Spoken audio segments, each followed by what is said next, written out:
বলছি। হোল্ড, দাঁড়া বলছি।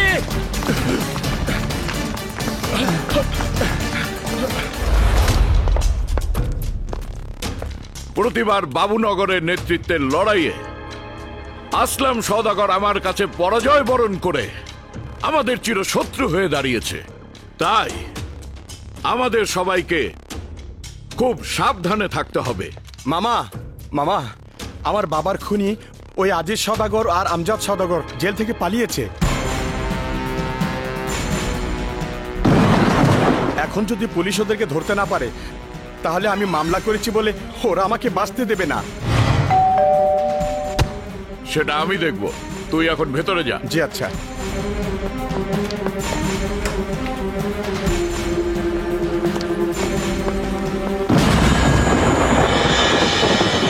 তোমার বাড়ির দরজায় এই শত্রুকে দেখে অবাক হচ্ছ, তাই না?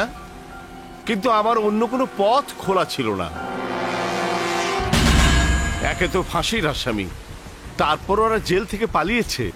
পুলিশ এদেরকে পাওয়া মাত্র গুলি করবে, তাই এদেরকে নিরাপদে রাখার এটাই একমাত্র স্থান। পুলিশ সহ সবাই জানে আমরা দুজন দুজনার চিরশত্রু, তাই তোমার বাড়িতে পুলিশ এদেরকে খুঁজতে কখনোই আসবে না। তুমি যদি রাজি থাকো তাহলে আজকের রাতটা ওরা তোমার এখানেই থাকবে। কাল সকালে আমি ওদের অন্য কোথাও রাখার ব্যবস্থা করব। তোমার এই উপকারের বিনিময়ে তোমার সাথে আমার শত্রুতা চিরদিনের মতো শেষ হয়ে যাবে। বলো, তুমি রাজি?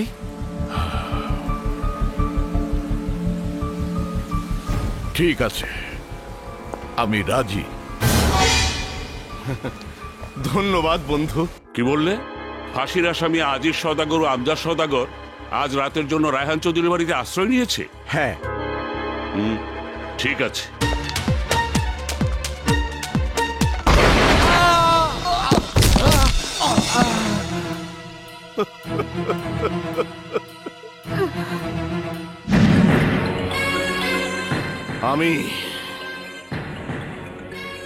আমি যাকে বিশ্বাস করে ওদেরকে আমানত হিসাবে ওই সৈয়দ বাড়িতে রেখে এসেছিলাম, সেই বিশ্বাসঘাতক রায়হান বাবু আমার সাথে বিশ্বাসঘাতকতা করেছে। আমি ওকে ছাড়ব না। আজ থেকে প্রতি বছর পহেলা বৈশাখের দিনে বাবুনগরের কর্তৃত্বের জন্য সওদাগর পরিবারের সাথে ওই সৈয়দ পরিবারের কাউকে না কাউকে সামনাসামনি লড়াই করে জয়ী হতে হবে। তা না হলে এই বাবুনগরে আমি যা বলবো সবাইকে তা মেনে চলতে হবে। কেউ যদি আমার কথার অবাধ্য হয় তাহলে এর পরিণাম কি হবে তার একটা নমুনা ওদের দেখিয়ে দিয়ে হয়।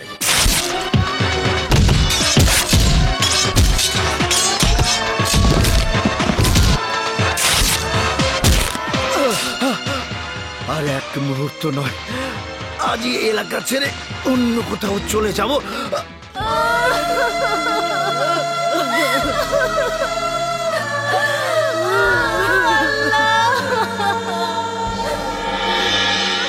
সাহেব, আসলাম সওদাগরের সিদ্ধান্ত মেনে নিয়ে নেতৃত্বের লড়াইয়ের জন্য সম্মতি না দিলে এভাবে আমাদের সবাইকে একদিন মরতে হবে। ঠিক আছে, আসলামকে গিয়ে বলো বাবুনগরের নেতৃত্বের জন্য আগামীকাল ওর সাথে সামনাসামনি লড়াই করতে আমি প্রস্তুত। বড় সাহেব, আপনি ভাইদেরকে হারিয়ে নিঃস্ব হয়ে গেছেন, তারপরেও ওই আসলাম সওদাগরের বিরুদ্ধে লড়াইয়ের সম্মতি দিচ্ছেন? বড় সাহেব, হাসপাতালে বেগম সাহেবের ছেলে হয়েছে। শুকুর আলহামদুলিল্লাহ। আমাদের নতুন জমিদারের জন্ম হয়েছে। আল্লাহর কাছে লাখ লাখ শুক্রিয়া। বাবুনগরের উত্তরাধিকারী চলে এসেছে। ছোট সাহেব, ছোট সাহেব, দীর্ঘজীবী হোক, দীর্ঘজীবী হোক। ছোট সাহেব, ছোট সাহেব, দীর্ঘজীবী হোক, দীর্ঘজীবী হোক।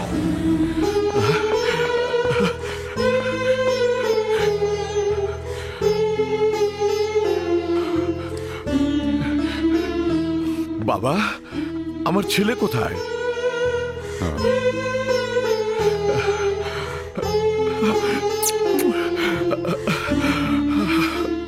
মৃত ছেলে জন্ম নিয়েছে। জন্ম নিয়ে বাবাকে দেখার সৌভাগ্য ওর হলো না। সবই এই নিয়তির লিখন। শারমিন কি জানে ও মৃত? না। ছোট সাহেব, ছোট সাহেব, ছোট সাহেব, ছোট সাহেব, আল্লাহর রহমতে আমার উত্তরসূরি জন্ম নিয়েছে শত্রুকে ধ্বংস করার জন্য।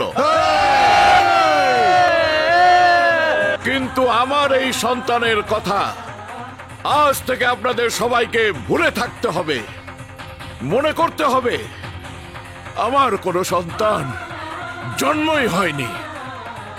ওই শত্রুদের বিরুদ্ধে লড়াই করার জন্য ওকে বাবুনগরের বাইরে পাঠাবো। আজ থেকে 25 বছর পর আমার ছেলে আপনাদের কাছে ফিরে আসবে। ওকে এমন যোদ্ধা বানাবো যে ওর নাম শুনে শত্রুর মনে কাঁপন ধরবে।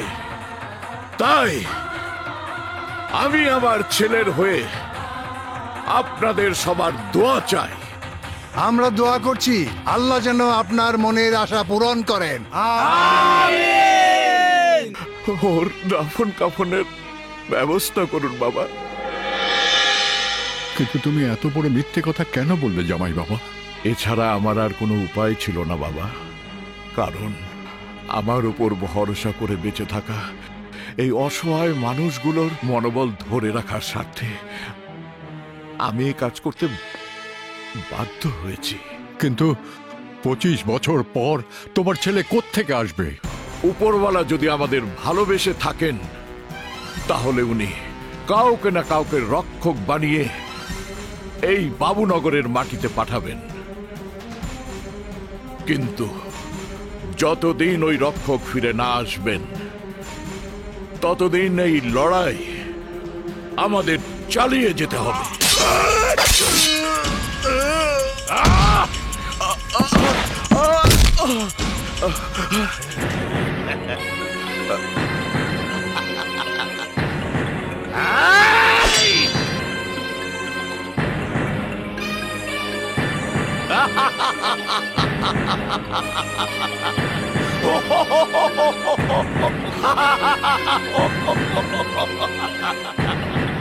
আমার দুই ভাইকে পুলিশ গুলি করে মেরেছে বলে তোরা খুব খুশি হয়েছিস, আর অন্যদিকে সৈয়দ বাড়িতে পুত্র সন্তান জন্মগ্রহণ করেছে বলে সবাই আনন্দ ভর্তি করেছিস। কিন্তু আজকের পর থেকে এই বাবুনগরে কোনো পুত্র সন্তান জন্মগ্রহণ করবে না। যদি পুত্র সন্তান জন্মগ্রহণ করে তাহলে এই সওদাগর পরিবারই জন্মগ্রহণ করবে।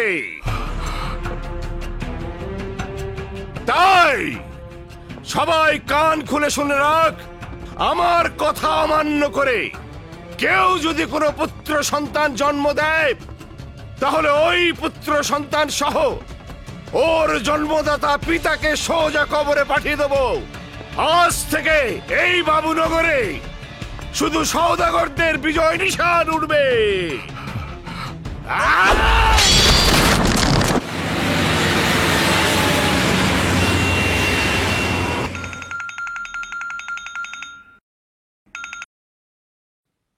হ্যালো, আসিফ দেওয়ান, তোমার ছেলে মেয়েদের নামে সব সয় সম্পত্তি ব্যবসা বাণিজ্য উইল করে দিয়ে আমাকে বোঝাতে চেয়েছ তুমি নিঃস্ব। বাট আমি তো আর বোকার রাজ্যে বাস করি না যে তোমার ধোকাবাজের চালে আমি বোকা বনে যাব। তাই কথা আমার একটাই, কোটি টাকার বাসর আমার চাই। কিন্তু আমি তোমাকে এক কান্না করেও দিতে পারবো না।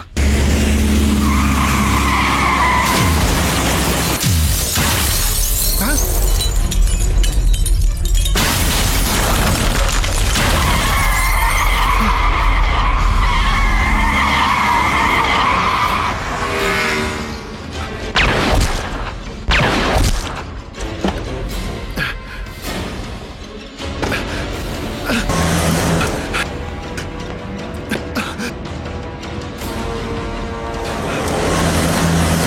হয়েছে ড্যাড? আজাদ, ড্যানি চাঁদার জন্য আমাকে মারতে এসেছে। তুই আমাকে বাঁচা বাবা, আমাকে তুই বাঁচা। সরি ড্যাড, তুমি চাঁদা না দিয়ে ভুল করেছো, তাই এর মাসুল তোমাকেই ভোগ করতে হবে। আজাদ,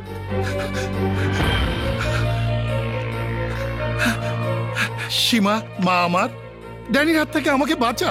এ কি বলছো বাবা? তোমাকে বাঁচাতে গিয়ে আমরা বিপদে পড়তে পারবো না। এই চলো।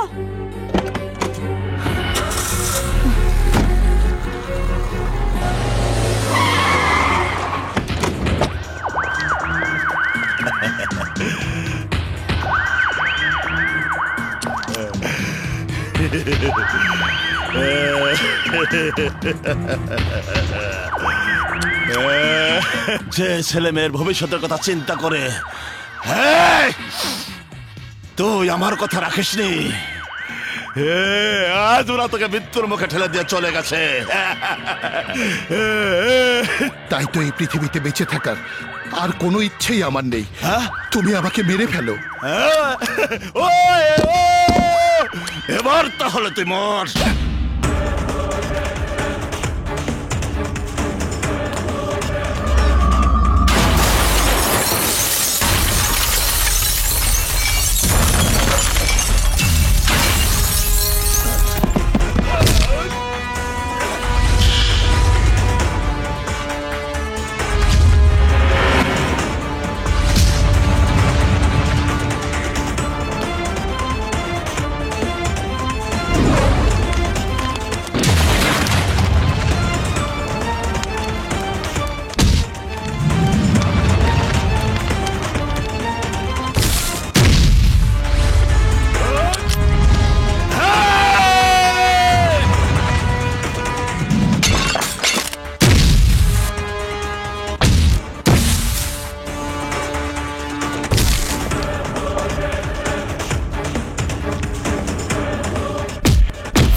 ওরে মাইরে ফেললে তোর অসুবিধা কি?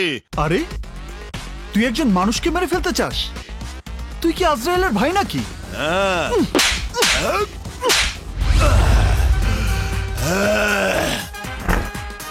নে মুখের রক্ত মুছে ফেল। দেখো ব্রাদার, মানুষের জীবনে আরামায়েশে বেঁচে থাকার জন্য ধন দৌলত বাড়ি গাড়ি নারীর প্রয়োজন, আর সেই জন্যই টাকা কামাতে হয়, কিন্তু সেটা মানুষ খুন করে নয়।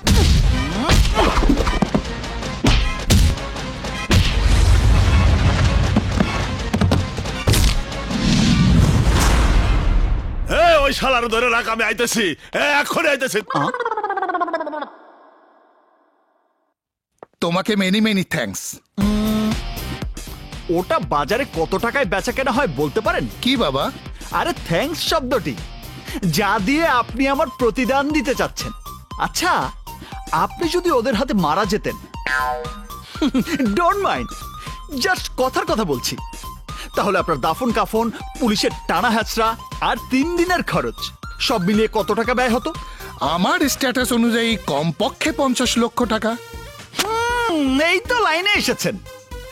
এখন যেহেতু আপনি বেঁচে গেছেন, তখন সেই টাকাটা আমাকে দিয়ে দিলে আমি ভীষণ উপকৃত হতাম। দারুণ উদাহরণ দেখিয়েছ তো। দাঁড়াও,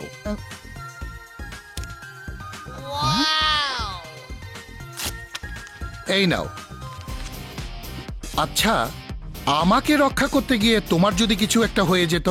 হবে না স্যার, উপরওয়ালা আমাকে একটা জীবন দিয়েছে, আর তাতে হাজারো মানুষের জীবন রক্ষা করার সাহস রয়েছে। তাই নিজের স্বার্থে সহজে আমি কিছুই করি না, কিন্তু অন্যের বিপদে আমাকে স্মরণ করা মাত্রই আমি আসতে একদম দেরি করি না। Because no commitment, no appointment, only punishment. Okay? আমার ভিজিটিং কার্ড, যে কোনো প্রয়োজনে ফোন করো। Thank you sir. Raja Babu, I am the power. তুড়িতে দুনিয়া কাঁপাই every hour Raja Babu I am the power তুড়িতে দুনিয়া কাঁপাই এভরি আওয়ার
পার্টি দিবি?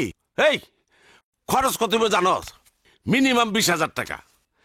তুই তো আবার 2 টাকা খরচ করতে 200 বার চিন্তা করস। আচ্ছা, এটা বাদ দিলাম।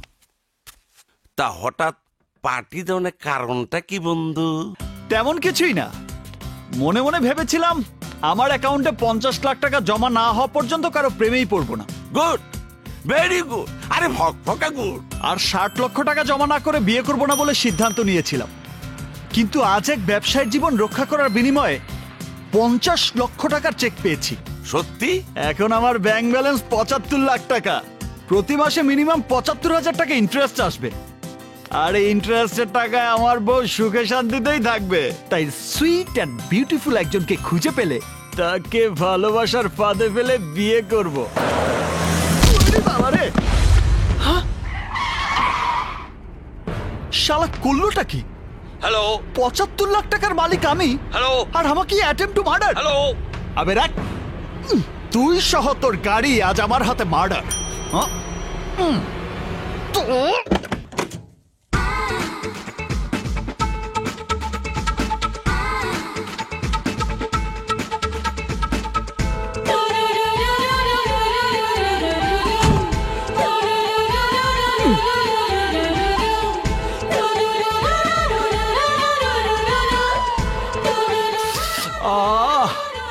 ফিগার দেখে তো মনে হচ্ছে সরাসরি আকাশ থেকে নেমে আসা পড়ি। একটু ঘোর বাপ। আরে ঘোর না। আরে চেহারা না দেখিয়েই চলে যাচ্ছে। আরে দাঁড়া।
Happy birthday to you.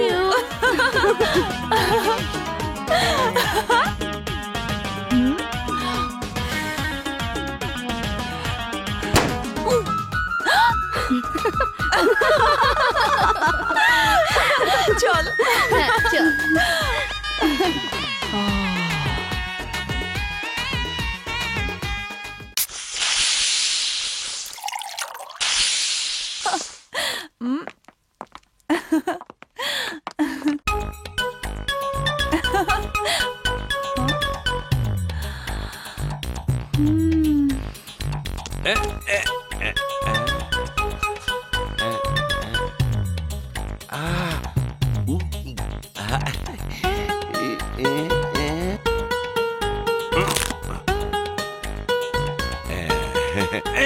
এই ব্যথা পাই ব্যথা পাই ব্যথা পাই রে ব্যথা পাই রে বাবা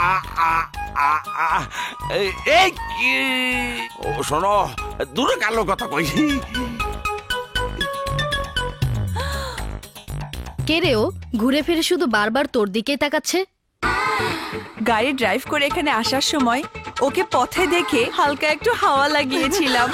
সেই হাওয়া দিয়ে ওকে এমন ভাবে ফুলাবো, ড্রেস, কসমেটিক্স অ্যান্ড ডায়মন্ডের অর্নামেন্টস কিনে দেওয়ার বায়না ধরে 2-4 দিনের মধ্যেই ওর ক্রেডিট কার্ড আর ব্যাংক ব্যালেন্স সব খালি করে ফেলবো। আরে শোনো, তুমি তো দৃষ্টি দিয়ে অগরূপের মিষ্টি খাইতেছ, কিন্তু ওরা তো তোমারে আমির থেকে ফকির বানাইবার প্ল্যান করতেছে। এই এদিকে এসো। আমাকে বলছেন? হ্যাঁ আপনাকেই, ওই মোটা তাজা বলদটাকে নয়। আমি মোটা তাজা বলো?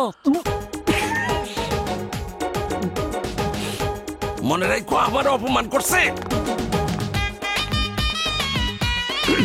বলুন। এর আগে কি কখনো মেয়ে মানুষ দেখোনি? দেখেছি, কিন্তু তোমার মতো টানা টানা চোখ, গোলাপি ঠোঁট, সুইট হাসি, beautiful figure and nice dress আপের কাউকেই দেখিনি। পাগল নাকি? তোমার প্রেমের পাগল।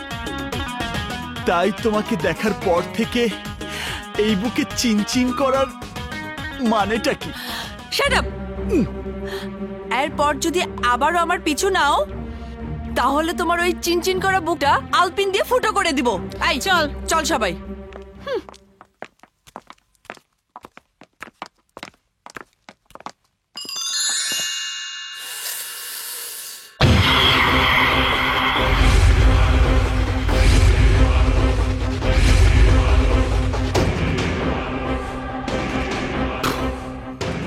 ডায়মন্ড ডেঞ্জারাস করা, যাকে ধরি সে হয়ে যায় বরবাদ। আমার কথার অবাধ্য হয়ে আমাকে মাসোয়ারা না দিয়ে তোরা সুখে শান্তিতে থাকবি, আর আমি অশান্তির মহাসাগরে হাবুডুবু খাবো। প্রশ্নই আসে না, প্রশ্নই আসে না। শোন, মানুষ ভেবে কাজ করে, আর আমি কাজ করি মানুষ ভাবে।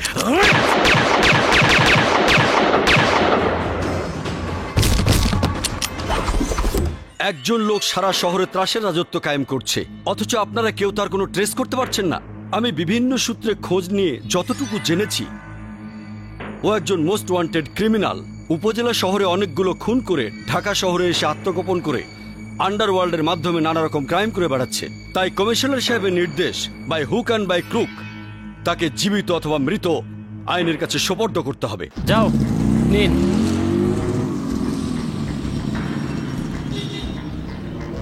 এ নিন।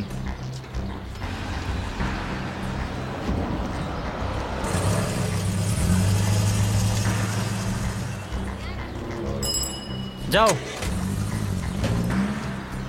কাগজ দে।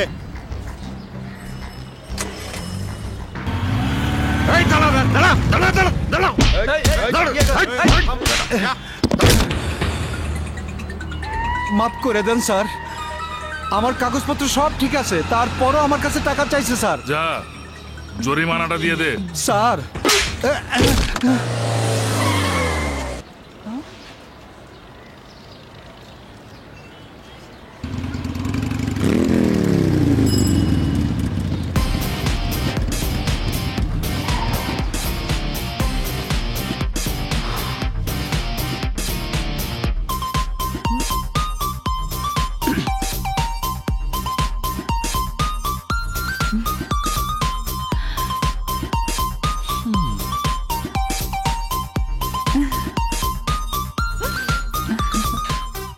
ধরা খেয়েছে। কিরে ওকে দেখে হাসলি কেন? জানিস না হাসা মানে ফেসে যাওয়া? স্যার আমার হুন্ডার কাগজপত্র সব ঠিক আছে স্যার। আমার অসুস্থ মা হাসপাতালে, তাকে রক্ত দেওয়ার জন্য আমাকে আর্জেন্ট যেতে হবে।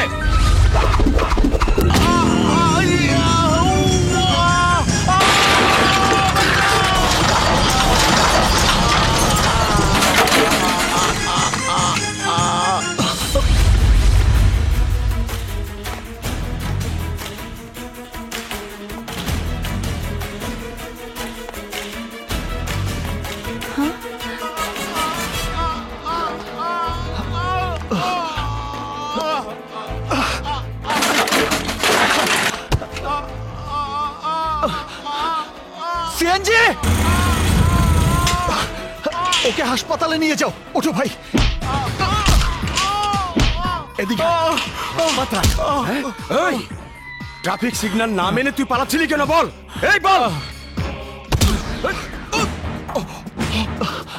ভাই, ওকে এক্ষুনি হাসপাতালে না পাঠালে ও মারা যাবে। মরুক, তাতে আমার কি?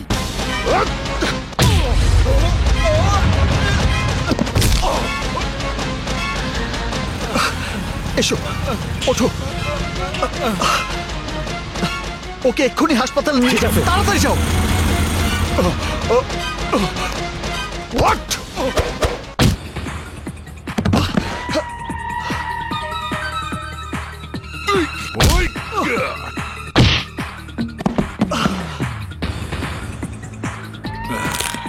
দেখুন স্যার, মানুষের জানমাল রক্ষা করার দায়িত্ব আপনাদের, কিন্তু আপনার এই এএসআই তা না করে ওই নিরপরাধ আহত মানুষটির মৃত্যু কামনা করেছে।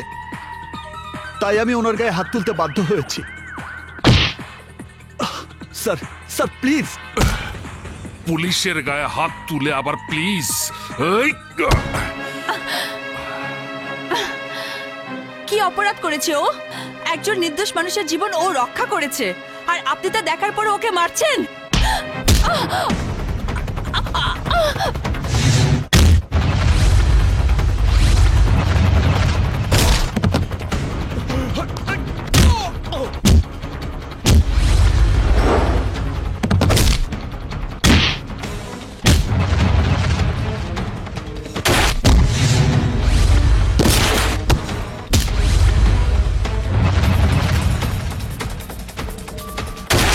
পুলিশের গায়ে হাত, আজ তোকে আমার হাত থেকে কেউ বাঁচাতে পারবে না।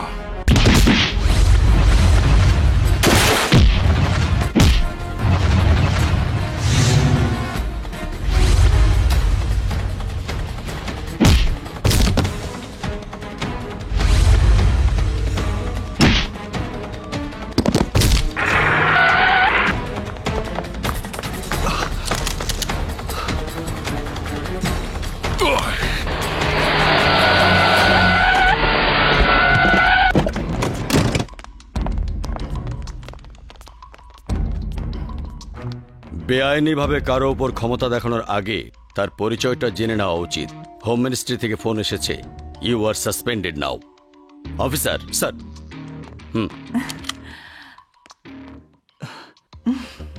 ও না বুঝে এমনটা করেছে, তুমি এখন যাও।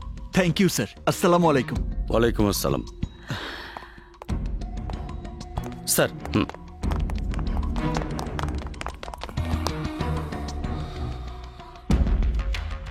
কেউ যার জন্য ডিসি সাহেব এখানে এসে হাজির হয়েছে আমাকে সাসপেন্ড করেছে। এই এদিকে এসো। ছেলেটাকে? স্যার, ও তো একটা এতিম। কিন্তু এর পেছনে কোনো রহস্য আছে।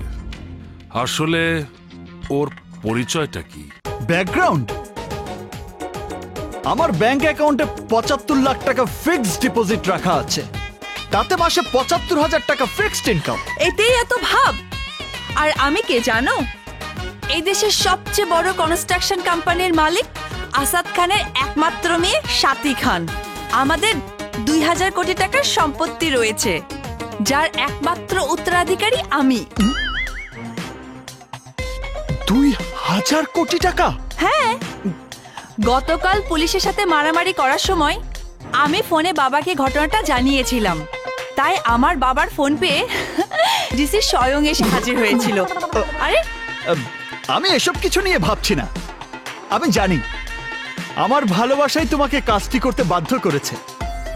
তুমি যখন তোমার বাবার একমাত্র মেয়ে, তখন আমার ৭৫ লাখের সাথে ২০০০ কোটি যোগ হলে আমার ভাগ্যটা না, মানে তোমার ভাগ্যটা একেবারে ফাটাফাটি হয়ে যাবে। রিয়েলি তুমি অসম, কিন্তু তার আগে তোমার ফ্যামিলিকে আমার বাবার কাছে অসম হতে হবে। ফ্যামিলি? এই মরেছি রে। কিন্তু আমার ফ্যামিলি দিয়ে তোমার বাবা কি করবে? আমার বাবা যে কোনো কাজ করতে গেলে তার পূর্বের ইতিহাস খোঁজে।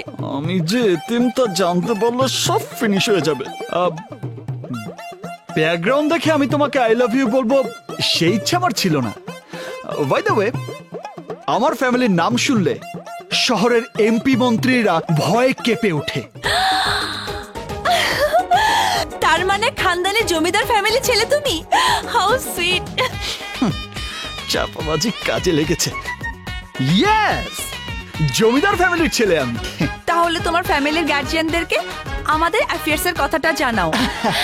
তারপর আমি আর বাবা গিয়ে তাদের সাথে দেখা করব। Okay? Okay. So sweet. Bye by.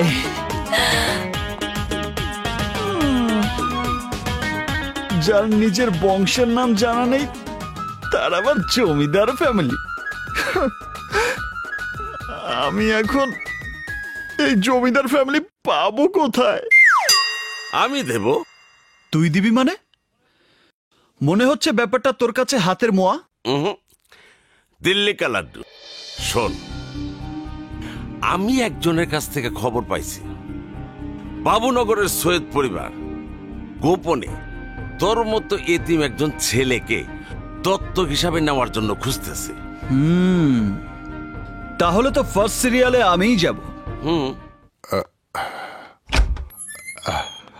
আসো।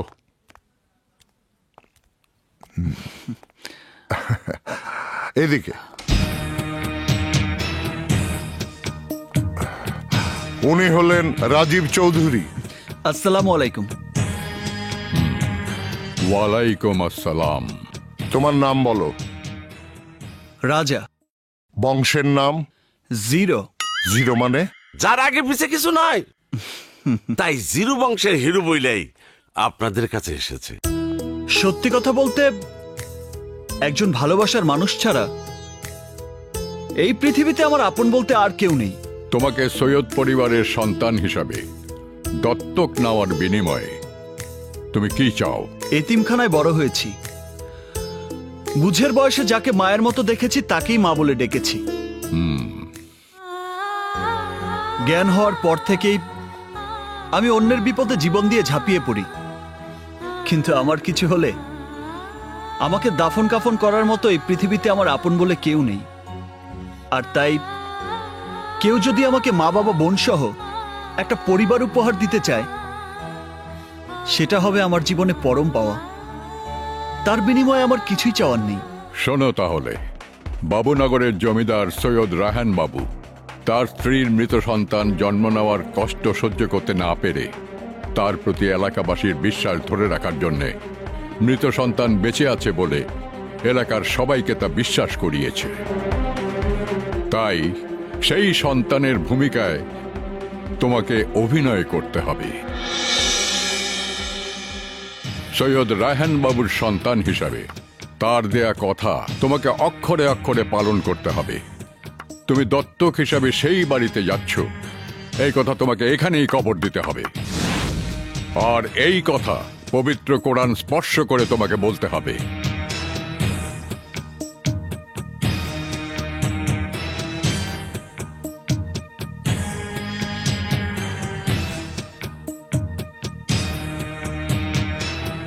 আমি এই পবিত্র কোরআনে হাত রেখে কসম খেয়ে বলছি, আজ থেকে আমি ওই সৈয়দ বাড়ির একমাত্র সন্তান। আমার জীবনের বিনিময়ে হলেও আমি সৈয়দ বাড়ির মান সম্মান রক্ষা করব।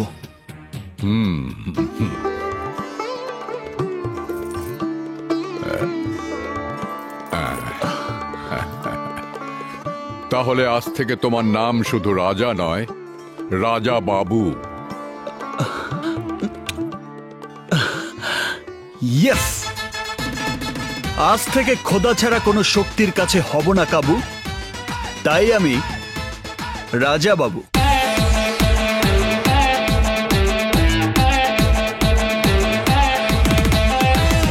Raja Babu, I am the power. तुड़ीते दुनिया का पाई every hour. Raja Babu, I am the power. तुड़ीते दुनिया का पाई every hour.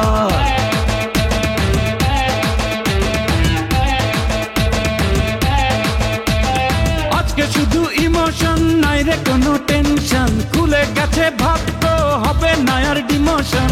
ভাবনা ভুলে আর আয়না মাতি রে, আলো পাবি কই নিভলে বাতি রে। জীবনের ওয়ারেন্টি গ্যারান্টি আছে কার? রাজা Babu, I am the power. তুড়িতে দুনিয়া কাঁপাই every hour. Raja Babu, I am the পাওয়ার।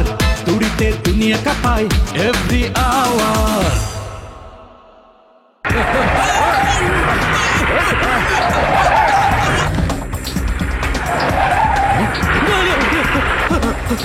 ময়না, ময়না, তুই ভেতরে যা। যাচ্ছি বাবা।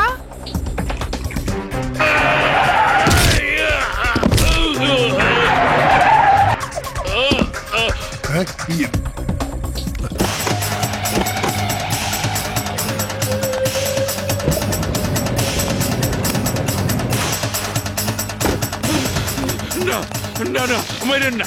এই সৈয়দ বংশের পক্ষে ছেলে সন্তান জন্ম দেওয়া নিষেধ করেছিলাম, তার মানে তুই সদাগর বংশকে ভয় করিস না? বড় সাহেব, ও ছেলে নয়, আমি মেয়ে সন্তান জন্ম দিয়েছি। মেয়ে? হ্যাঁ। ওই হারামজাদা, তুই কেন এই কথা আমাকে আগে বলিসনি? স্বামীকে বাঁচানোর জন্য আমি মিথ্যে বলেছি সাহেব, আমাকে মাফ করে দেন, মাফ করে দেন। আমরা সেই ধারালো করাত, যাকে ধরি সে হয়ে যায় বরবাদ।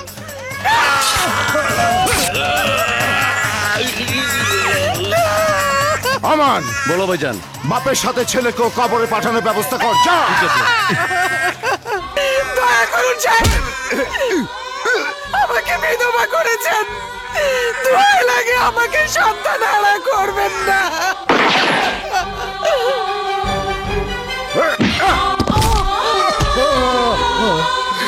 হে খোদা, এই দৃশ্য দেখার আগে কেন তুমি আমার মরণ দিলে না?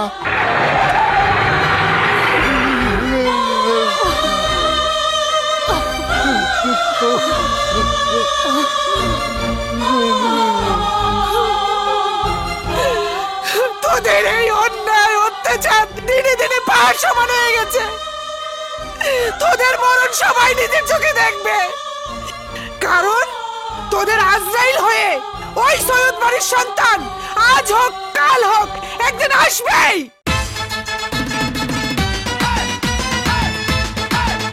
আসসালামু আলাইকুম। ওয়ালাইকুম আসসালাম। রাজা বাবু। জি নানা। ভাই যোগ করো। বলুন নানা ভাই। ও হচ্ছে আমাদের রাজা বাবু, আমার একমাত্র নাতি। আসসালামু আলাইকুম। ওয়ালাইকুম আসসালাম। এখন থেকে ও আমাদের সব ব্যবসা বাণিজ্য সয় সম্পত্তির দেখাশোনা করবে। রাজা বাবু, এখানে আমাদের হোটেল স্টাফদের বেতন 2.5 লক্ষ টাকা হয়েছে, সাথে আরো 50,000 টাকা বকশিস হিসাবে যোগ করে ওদের পে করে দাও। আসি। আসসালামু আলাইকুম।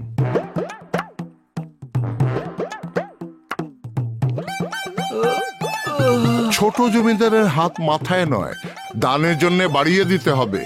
টাকাটা পে করে চলে এসো। শালায় তারও প্যাঁচ লাগাই দিয়ে গেল।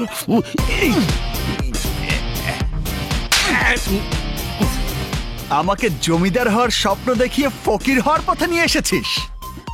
ওই যে কথায় আছে না, রাজকন্যা সহ রাজত্ব একসাথে পেতে হলে কিছু খরচ তো করতে হবে। তাই বলে 3 লাখ? বুড়ো শুরুতেই আমার 3 লাখ সাফা করে দিয়েছে। এরপর যে কি হবে, যে আশায় যাচ্ছি তা পূরণ হবে কিনা আল্লাহই জানে। রাজাবাবু, গাড়ি থামাও।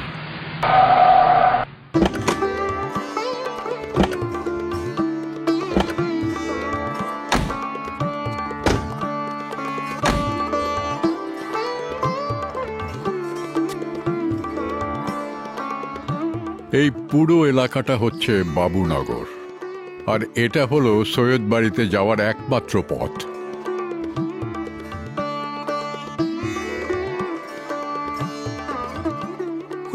বাবা,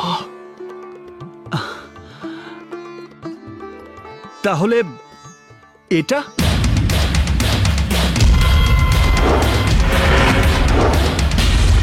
এই এলাকায় আমাদের চেয়ে ক্ষমতাবান আর কেউ নেই, তা সবাইকে জানিয়ে দেওয়ার জন্য আগামী 1 বৈশাখে নেতৃত্বের লড়াইয়ের দিনে প্রতিটি অলি গলি আর পাড়া মহল্লায় একমাত্র ক্ষমতাবান ব্যক্তি হিসেবে তোমার ছবি দিয়ে বিলবোর্ড লাগানো থাকবে। Dad, yes.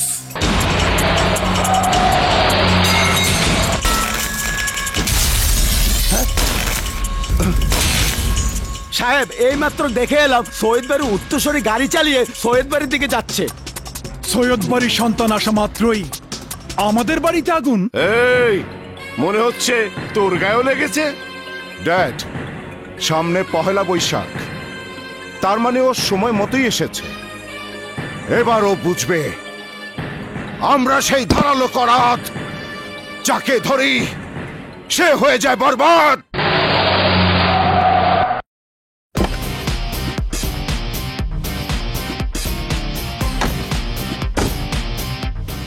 ওরে বাপরে,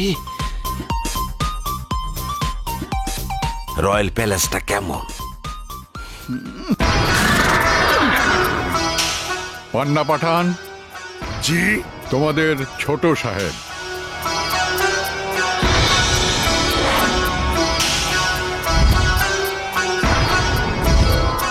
এই পান্না পাঠান, হা করে কি দেখছো? ও আমাদের রাজা বাবু। সালাম দাও। সালাম রাজা বাবু। আচ্ছা, ওই ঘোড়াটা আমার দিকে এমন খ্যাপা চোখে তাকিয়েছিল কেন?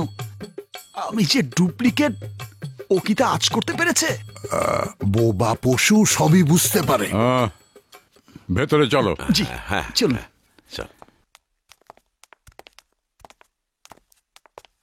Welcome Raja Babu, welcome. এটা আবার কোন মাল? হাই ইয়াং ম্যান, তোমাকে দেখে মনে হচ্ছে শাহরুখ আর সালমান খানকে ব্লেন্ডারে মিক্স করে তোমাকে তৈরি করা হয়েছে। কাজের বুয়া নাকি? না, তোমার বড় বোনের হবু স্বামী।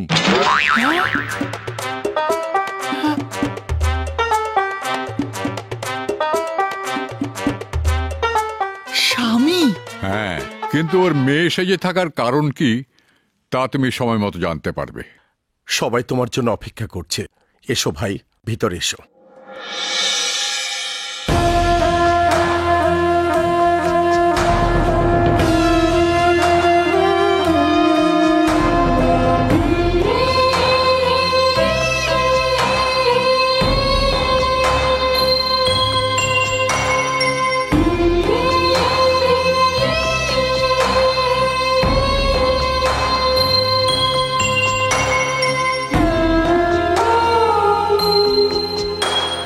রাজাবাবু,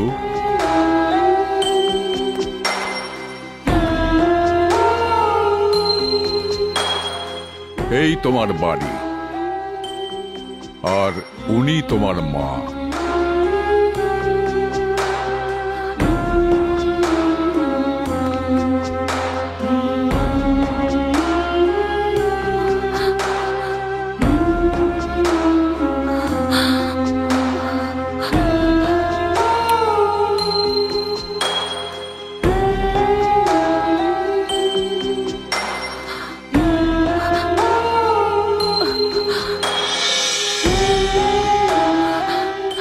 ওই ঘরের ভেতরে সৈয়দ বাড়ির আদর্শ রয়েছে, তাই সবার আগে সেই আদর্শের দোয়াটা নাও।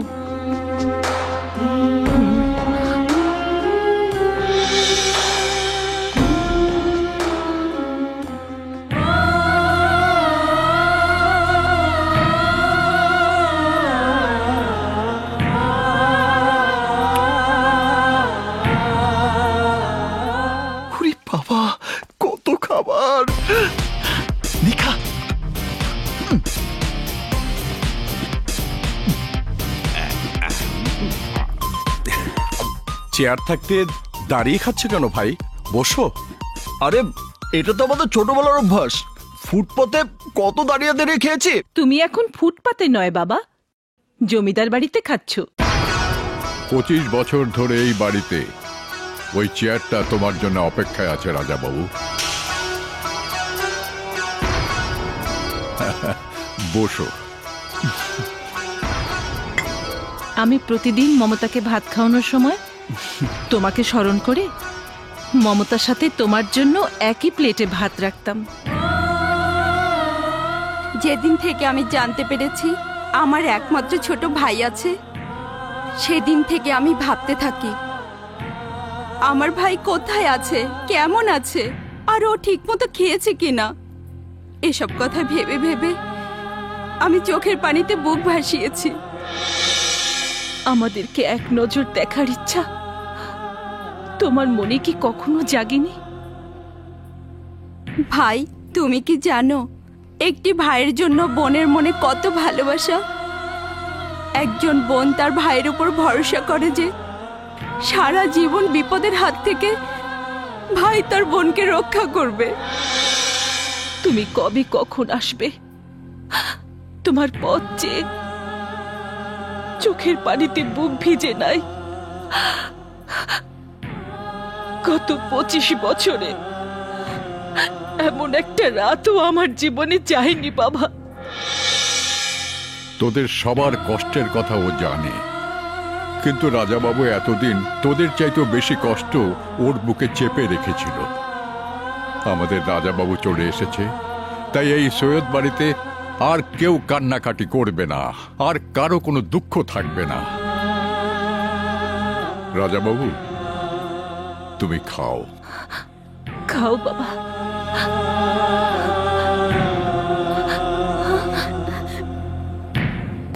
রাজা বাবু,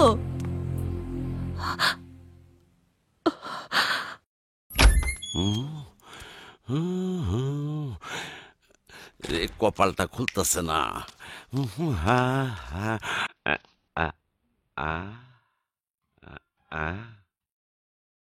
কিরে, কি হয়েছে? এইভাবে দেবদাস হয়ে বসে রয়েছিস কেন? আমার মনে হচ্ছে আমরা ভুল করছি। ভুল? হ্যাঁ, শুধু ভুলই নয়, মহা অন্যায় করেছি। এক সন্তানহারা মাতার ছেলে হিসেবে আর এক বোন তার ভাই হিসেবে আমাকে আপন করে নিয়েছে। আর এই বাড়ির সবাই আমাকে আত্মীয় হিসেবে পেয়ে খুশিতে আত্মহারা হয়ে গেছে। কিন্তু আমি নিজের স্বার্থের জন্য দত্তক হিসেবে এখানে এসেছি। আমি তাদের আসল রাজা বাবু না, এই সত্যটা যখন সবাই জানবে তখন ওদের মনের অবস্থাটা কি হবে তা ভেবে আমার খুব খারাপ লাগছে। আরে রাখ তোর সব কথা, ভুলে গেলে চলবে না। একদিকে তোর ভালোবাসার মানুষটাকে চিরদিনের জন্য আপন করে পাওয়া, সাথে 2000 কোটি টাকা। আরেকদিকে এই জমিদার বাড়ির রাজা বাবু হইয়া রাজার হালে থাকার সুযোগটা হাতছাড়া হয়ে গেলে এতিম রাজা হয়ে তোকে বেঁচে থাকতে হবে।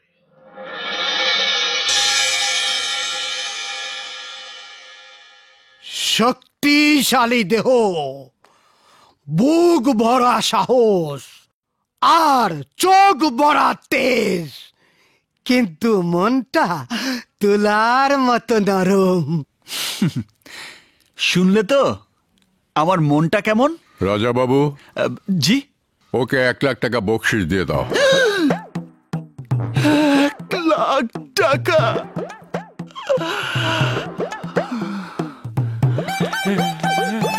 আসসালামু আলাইকুম চৌধুরী সাহেব। ওয়ালাইকুম আসসালাম। রাজাবাবুর আগমন উপলক্ষে দয়াল বাবার মাজারে মিলাদ মাহফিলের আয়োজন করা হয়েছে। রাজাবাবু, জি? খাদেম সাহেবকে 1 লাখ টাকা দিয়ে দাও। আরো 1 লাখ? মন চাচ্ছে তোকে। বলেছিলি না 2000 কোটি পাবো আর রাজা বাবু হয়ে রাজার হালে থাকবো? এভাবে 5 দিনে উল্টো আমার 5 লাখ চলে গেল। পুরো মাস শেষ হওয়ার আগে মনে হয় থালা নিয়ে আমাকে রাস্তায় গিয়ে দাঁড়াতে হবে।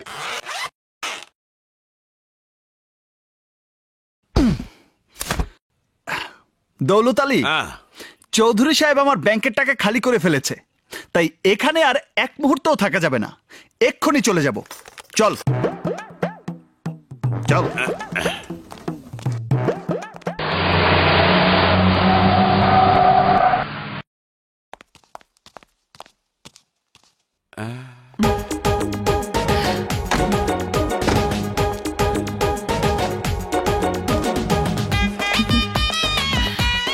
এই মা, এটাই তো আমার এই মোটা তাজা বলদ কইছিল। ধরা পড়নের আগে এখানে সরাই। আমি এই বাড়িতে আছি, সাথী তা জানলো কি করে? আসসালামু আলাইকুম। ওয়ালাইকুম আসসালাম। আমার মেয়ে সাথী। আসসালামু আলাইকুম। ওয়ালাইকুম আসসালাম। বসো। না না চৌধুরী সাহেব, টাকার জোরে আজ আমি অনেক বড় হয়েছি, কিন্তু তাই বলে আপনার সামনে বসার যোগ্যতা আমার হয়নি। টাকার গরম থাকা সত্ত্বেও ওনার সামনে নরম হয়ে দিন কয়েক এ বাড়িতে থাকলে চৌধুরী সাহেব ওনাকেও আমার মতো ফকির বানিয়ে ছাড়বে। কিন্তু উনি তো কোটিপতি। ফকির হতে কতক্ষণ? ওনার সাথে আমার পার্থক্য হচ্ছে শুধু সংখ্যার। আমি লাখপতি আর উনি কোটিপতি। দেখিস, শেষ পর্যন্ত ওনার মেয়ে এই বাড়ির কাজের বুয়া হবে, আর উনি হবে বড়জোর ম্যানেজার। আমি মালি, আর তুই হবি পাহারাদার। কি? আমি পাহারাদার? নয়তো কি, জমিদার। চৌধুরী সাহেব, আমার সাথীকে আপনাদের কাছে রেখে গেলাম। হবু বধূ হিসাবে এবারে সবার মন জয় না করা পর্যন্ত ও এই বাড়িতেই থাকবে। আচ্ছা আচ্ছা। আসসালামু আলাইকুম। ওয়ালাইকুম আসসালাম। সাথী, আমার মেয়ে। আমি এখন চলি। আসতে না আসতেই চলি মানে? আমি আমার দায়িত্ব পালন করতে এসেছি। খোদা হাফেজ। মমতা, বলো মা। যা ওকে নিয়ে আয়। এই চল। চলো। আয় আয়। সাথী, চলো।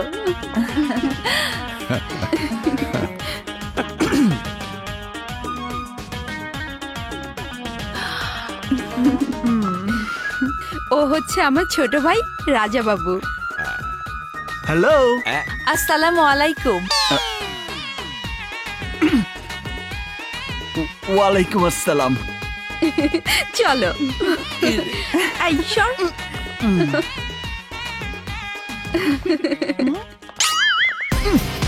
এসো। ও এখানে পা রেখে আমার হৃদয়টাকে লক করে দিয়েছে, আর তাতে আমার চলে যাবার পথও বন্ধ হয়ে গেছে। মানে? যাকে আপন করে পাওয়ার আশায় এখানে রাজাবাবু হয়ে এসেছি, সে যখন এখানে চলে এসেছে, তখন আমার পুরো ৭৫ লাখ চলে গেলেও আমার আর কোনো আফসোস থাকবে না। কিন্তু হবু বধূ হিসাবে সাথীর এখানে আসার কারণটা কি? কারণ একটাই, আমি এই বাড়ির সন্তান। নিশ্চয়ই সেই খবর জেনে ও এখানে এসেছে। হ্যাঁ, তাহলে তো তুমি সার্থক প্রেমী। তোমাকে সাথীর জীবন থেকে আলাদা করতে পারে এমন কেউ নেই পৃথিবীতে। আসসালামু আলাইকুম। ওয়ালাইকুম আসসালাম। কোথায় কোথায় রাজা বাবু? চুপ করে আছেন কেন চৌধুরী সাহেব? বলুন, আমার হবু জামাই কোথায়? দেখতে কোনো সুপারস্টার হিরোর মতো নাকি কমেডিয়ানের মতো? ভাইয়া, উনি কি যাত্রা দলের বিবেক না গায়েন? নো, উনি তোমার মেজ ফুপা। এই ফ্যামিলির জন্য নিজের জীবন উৎসর্গ করে দিতেও দ্বিধাবোধ করেন না, তাই চোখ দুটোকে চিরদিনের জন্য হারিয়েছে। কি হলো, আমার জামাই বাবাজি কোথায়? আরে, এই তো আঙ্কেল, এই যে এখানে, এই যে। 25 বছর পর তুমি আসবে জেনে আমার মেয়ে জন্ম নেওয়ার পরই ওকে তোমার বউ করব বলে আমি সিদ্ধান্ত নিয়ে রেখেছিলাম, আর তাই তোমার সাথে দেখা করানোর জন্য ওকে নিয়ে এসেছি। মা সুইটি, এদিকে আয় তো মা। নো ড্যাড, আমার লজ্জা লাগছে। ও লজ্জা পেলে মুখ খুলে কিছু বলতে পারে না, তাই যা বলার তোমাকেই বলতে হবে।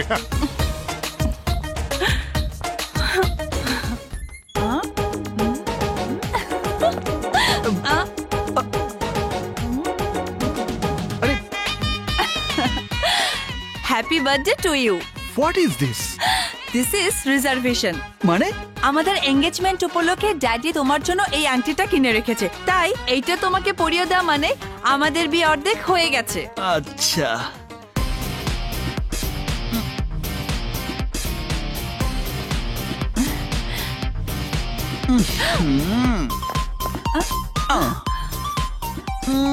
আরে আরে, এ কি করছো?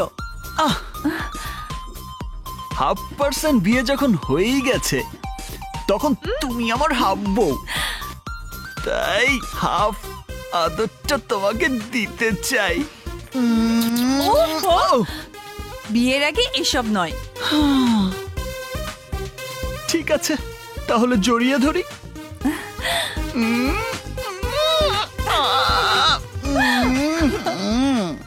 Hello, hi my dear. Puri বাপরে, এ তো দেখছি সেই পাগড়িটার ভয়েস। এসো এসো না। আরে কই নিয়ে যাচ্ছ? একটু ঢোকো, যাও।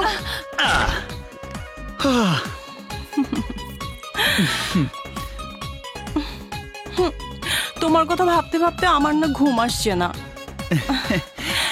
আমার মনে হলো আমার মতো তোমারও একই অবস্থা, আর তাই লজ্জা শরমের মাথাকে তোমার কাছে ছুটে এলাম। বাবা,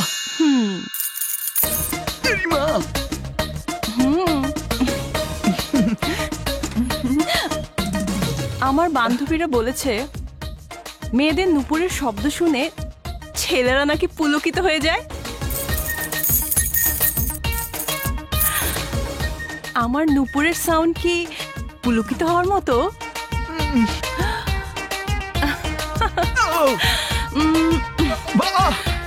নিশ্চয়ই এখানে থাকা হৃদয়টা খালি, কেউ নেই সেখানে। কি হলো বলো না। তার মানে আমার জন্য খালি রয়েছে।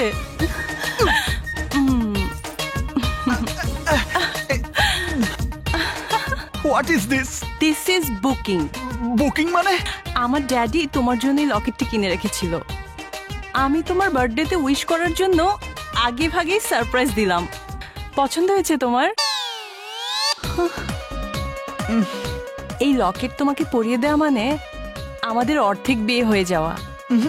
1/2% বিয়ে যখন হয়ে গেছে তখন তুমি আমার 1/2% হাজবেন্ড, তাই তোমাকে হাফ আদরটাও দিতে চাই।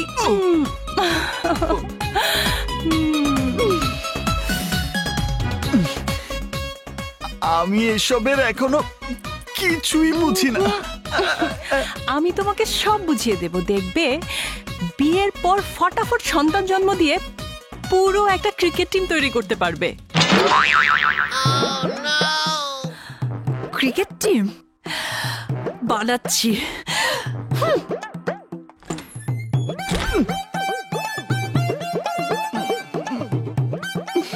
বুঝতে পেরেছি আমার মতো তোমারও লজ্জা বেশি, তাই লজ্জা কমিয়ে চান্সটা কাজে লাগাও।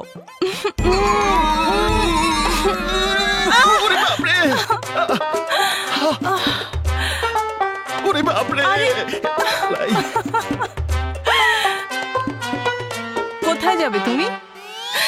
আজ হোক কাল হোক এই মনের ঘরে আমি তোমাকে বন্দি করবই করব।